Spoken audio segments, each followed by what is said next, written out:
Hello guys, आपका हमारे channel यूडीमोनिया classes पे फिर से स्वागत है। हम आज एक न्यू टॉपिक के साथ, न्यू वीडियो के साथ, जो हमने लास्ट कंप्लीट करा था ना, कम्युनिकेशन यूनिट स्टार्ट की थी, उसके आगे का पार्ट 2 लेकर आए हैं। कम्युनिकेशन, इसके मैंने आपको पहले भी कहा था कि आप पर्टिकुलरली नोट्स बनाते हुए चलो। तो ये सेकंड है, यहाँ पर भी नोट्स बनाने हैं। देन थर्ड, फोर्थ, ऐसा 1 वीक तक पूरा चैप्टर लगेगा कम्युनिकेशन कवर करने में। तो आप इस तरीके से चलते रहना। अब हम स्टार्ट करते हैं। कम्युनिकेशन में कुछ फैक्चुअल पार्ट्स है, जैसे कि डिनोटेशन। डिनोटेशन का अदर नेम लैक्सिकल डेफिनेशन। इसका मतलब होता है डिक्शनरी मीनिंग। मतलब कि डिनोटेशन का मतलब है एक डिक्शनरी मीनिंग होना।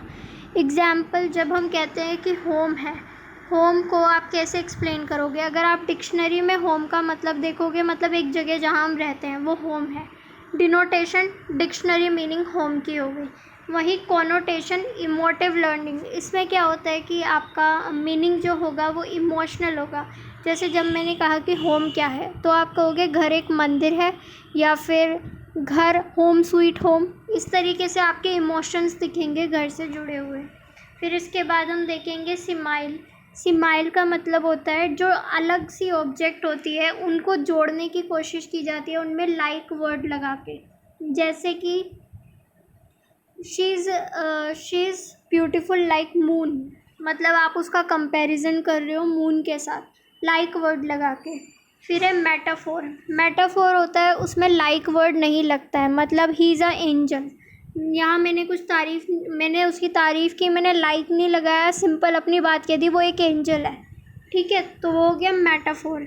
इसके बाद आप देखोगे पैराफ्रेजिंग। पैराफ्रेजिंग का मतलब होता है जब आपको याद होगा स्कूल टाइम में क्या होता था कि हम लोग जो है, हमें टीचर खड़ा करता था कि बता मैंने क्या पढ़ाया, फिर आप लोग अपनी भाषा में बताते थे बचपन में कि मैम आपने ये बताया ये बताया। तो पैराफ्रेजिंग मतलब बच्चा अपनी भाषा में अपने तरीके से बताता है टीचर ने जो समझाया है। ठीक है, पैराफ्रेजिंग। इसके बाद है फिडिलिटी ऑफ कम्युनिकेशन। इसका मतलब है जो कम्युनिकेशन है वो बिल्कुल एक्यूरेट है, उसमें कोई कमी नहीं है, गड़बड़ नहीं है। फिर है कॉन्ग्रुएंस। इसका मतलब होता है वर्बल और नॉन वर्बल दोनों शब्दों का इस्तेमाल करना।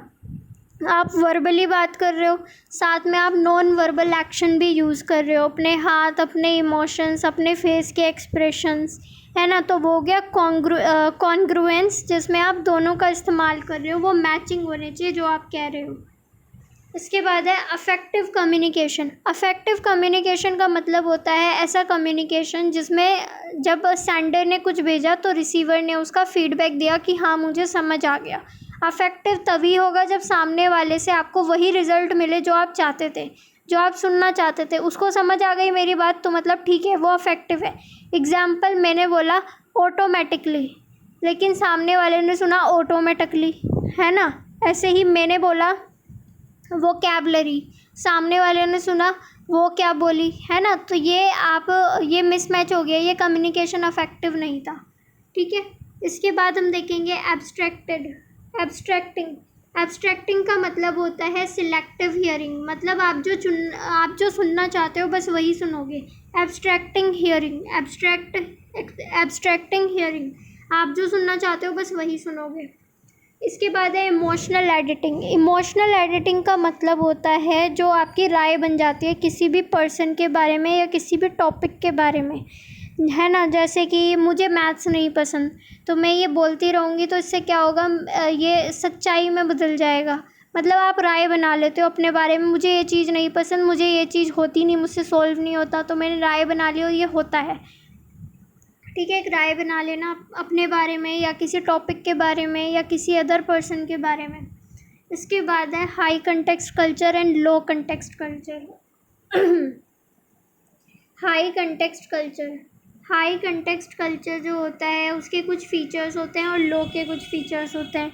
जो हाई होता है इसका मतलब वो लोग जो हाई कंटेक्स्ट कल्चर में रहते हैं। जैसे कि इंडिया को मान लेते हैं, इंडिया एक हाई कंटेक्स्ट कल्चर कंट्री है। यहाँ पर लोग लिखित चीज़ों से ज़्यादा बोलने वाली चीज़ों पे यकीन करते हैं और नॉन वर्बल पे यकीन करते हैं। मतलब हमें रिटन चीज़ें नहीं पसंद, हमें वर्बल चीज़ें नहीं पसंद। रिटन और ओरल से ज़्यादा हम नॉन वर्बल पे यकीन रखते हैं। जैसे तुमने सॉन्ग भी सुना होगा, अखियों से गोली मारे, मतलब हमारे यहाँ तो आँखों से ही गोली मार देते हैं, हमें तो ज़रूरत ही नहीं है रियल वाला हथियार उठाने की, है ना। In short non verbal communication में इंडियन लोग ज़्यादा यकीन करते हैं अपनी आँखों से बात कह देना, अपनी आँखों से बातें। जैसे हमारे पेरेंट्स हमको अपनी आँखों से ही बता देते कि ये मत करो वो मत करो, थप्पड़ मार के थपथपी दे के बिना कुछ कहे हमें ये बातें पता लग जाती हैं, तो वो नॉन वर्बल हो गया। ये इंडिया जैसे हाई कंटेक्स्ट कंट्रीज़ के लोग ऐसा करते हैं। इसके बाद है पॉलीक्रॉनिक। पॉलीक्रॉनिक का मतलब है वो लोग जो एक बारी में बहुत सारे काम कर लेते हैं। इंडिया में आप नोटिस करना, आप सामने टीवी चल रहा है, आप खाना खा रहे हो, आप चैटिंग भी कर रहे हो, आप 3-4 काम एक साथ कर रहे हो। इंडिया में ये बहुत होता है, लोग पॉलीक्रॉनिक होते हैं, एक साथ मल्टीटास्किंग करते हैं। फिर लेस बिलीव इन रिटन, इन्हें लिखित चीज़ों में ज़्यादा यकीन नहीं होता। जैसे कहते हैं कहाँ लिखा है, और लिखा भी है तो उन्हें वो चीज़ों पे यकीन नहीं होता, वो मुँह ज़ुबानी या नॉन वर्बल कम्युनिकेशन पे ज़्यादा यकीन करते हैं। इसके बाद है इंट्यूशन का यूज़ करना डिसीज़न लेने में। इंट्यूशन मतलब इंडिया के लोग अपने मन से डिसीज़न लेते हैं, जैसे कि वो पहले से सोच लेते हैं कि यार मेरे मन में ना ये गट फीलिंग आ रही है कि ये लड़की ना इस लड़के को जाके थप्पड़ मारेगी, और ऐसा होता है नहीं होता है देखो वो बात अलग है, लेकिन इंडिया में इंट्यूशन से डिसीज़न लिया जाता है, इस बंदे ने ऐसा करा होगा, ठीक है, तो वो इंट्यूशन है। इंडिया जैसे देश में हाई कंटेक्स्ट कल्चर वाली कंट्रीज़ में इंट्यूशन से डिसीज़न लिया जाता है कि मेरे अंदर से एक गट फीलिंग आ रही है कि ऐसा होगा। इसके बाद है long term relationship. High context country में लॉन्ग टर्म रिलेशनशिप होती है, जैसे कि इंडिया जैसे कंट्रीज़ में एक ही शादी होती है और वो 7 जन्मों के लिए होती है, तो हमारे यहाँ लॉन्ग टर्म रिलेशन होता है हाई कंटेक्स्ट कल्चर में। इसके बाद हम देखेंगे लो कंटेक्स्ट कल्चर। लो कंटेक्स्ट कल्चर, इसमें आप देखोगे वर्बल कम्युनिकेशन। यहाँ के लोग ज़्यादा वर्बली यकीन करते हैं, मतलब कि इनको आँखों के इशारे, गोली मारना मतलब आँखों के इशारे, इन सब चीज़ों पे यकीन नहीं है। ये ज़्यादातर चीज़ें लिखित में करना पसंद करते हैं, लिखित में, ओरल में, लिखित में इनको ज़्यादा ट्रस्ट होता है। मोनोक्रोनिक, यहाँ के लोग एक बारी में एक ही काम करते हैं। More reliable on written document, written चीज़ों पे ज़्यादा यकीन करते हैं, फैक्ट पे ज़्यादा यकीन करते हैं, एविडेंस पे ज़्यादा यकीन करते हैं डिसीज़न लेने से पहले। मतलब ये बिना सिर पैर के अंदर से इंट्यूशन आ रहा है इसके बिहाफ पे डिसीज़न नहीं लेते हैं, ये अपना सब कुछ देख के चलते हैं, फैक्ट को, डॉक्यूमेंट को, कि क्या ये सही है नहीं है, इन सब को देख के ही ये डिसीज़न लेते हैं। फिर शॉर्ट टर्म रिलेशन, जैसे हमारे यहाँ तो एक शादी 7 जन्म चलती है, इनके यहाँ पे 7 शादियाँ एक जन्म में हो जाती हैं, मतलब उससे ज़्यादा ही होती होगी, ठीक है, तो वो शॉर्ट टर्म कल्चर हो गया, तो वो लो कंटेक्स्ट कल्चर हो गया। इसके बाद अगर हम आगे बात करें तो अब बचा हमारे स्पीकर्स। कितने तरह के स्पीकर होते हैं? Passive speaker, aggressive speaker and assertive speaker.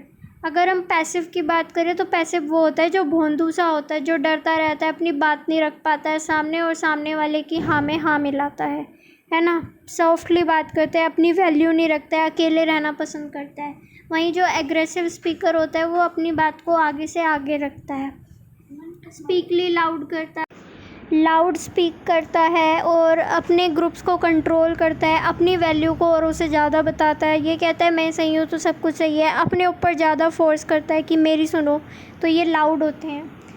एक होता है एजर्टिव ऐसा ही होना चाहिए स्पीकर को, जो खुद भी बोल रहा है, दूसरों की भी सुन रहा है, और इनकी टोन भी अच्छी होती है, और ये एक्सप्रेशन देते हैं, वो एक्सप्रेशन इनके बातों से मैच करते हैं, जो वो कह रहे हैं वही एक्सप्रेशन में भी शो होता है। ये अपनी वैल्यू को सबकी वैल्यू के बराबर ही बताते हैं, ज़्यादा नहीं बताते हैं, ग्रुप्स में पार्टिसिपेट करते हैं, और ये कहते हैं कि अगर मैं ठीक हूँ तो सब भी ठीक है, हम ठीक है, सब ठीक है। ये हमारी छोटी सी वीडियो थी जो हमने कम्युनिकेशन पे बनाई है पार्ट 2 में। ऐसी वीडियोस रोज़ आएंगी कम्युनिकेशन की, जो पूरा यूनिट कंप्लीट कराएंगे, देन इसके बाद MCQ कराया जाएगा। तो बिफ़ोर एग्ज़ाम आप ज़रूर जुड़ें, और आप हमारी ऑनलाइन क्लासेस ज्वाइन कर सकते हैं। मैं ऑनलाइन टीचिंग देती हूँ UGC नेट के लिए, साथ ही आप PhD एंट्रेंसेस के लिए प्रिपेयर कर सकते हो, MA के एंट्रेंसेस प्रिपेयर कर सकते हैं, JNU या DU के। अगर आप MA में हो, BA करिए अगर आपने, तो आप किसी भी तरह की क्लासेस के लिए ज्वाइन कर सकते हैं। UPSC ऑप्शनल PSIR है, उसके लिए ज्वाइन कर सकते हो हमारी क्लासेस को। Thank you so much. आप हमारे चैनल को ज़्यादा से ज़्यादा लोगों तक फैलाएं, क्योंकि ये एक एजुकेशन मंच है। यहाँ पर बेसिक टू एडवांस सिखाने की कोशिश की जा रही है। अगर कहीं पे कोई गड़बड़ लगती है, समझ नहीं आता है, तो वो हम अपने कमेंट के थ्रू या कैसे भी आप तक पहुँच के आपको बताएंगे, अगर आप हमसे पूछते हैं तो ये बिल्कुल बिना किसी स्वार्थ के हम अपनी तरफ से कोशिश कर रहे हैं कि आप तक ज़्यादा से ज़्यादा नॉलेज को पहुंचाया जा सके। तो आप भी कोशिश कीजिए बिना स्वार्थ के ज़्यादा से ज़्यादा हमारे चैनल को आगे बढ़ाएं, ताकि नेट के बच्चे हो, यूपीएससी के बच्चे हो या अदर कंपटीशन के बच्चे हो, उन सब तक ये नॉलेज फ्रीली पहुंच सके। Thank you so much. हमारे चैनल को ज़्यादा से ज़्यादा सब्सक्राइब करें और आगे बढ़ाएं।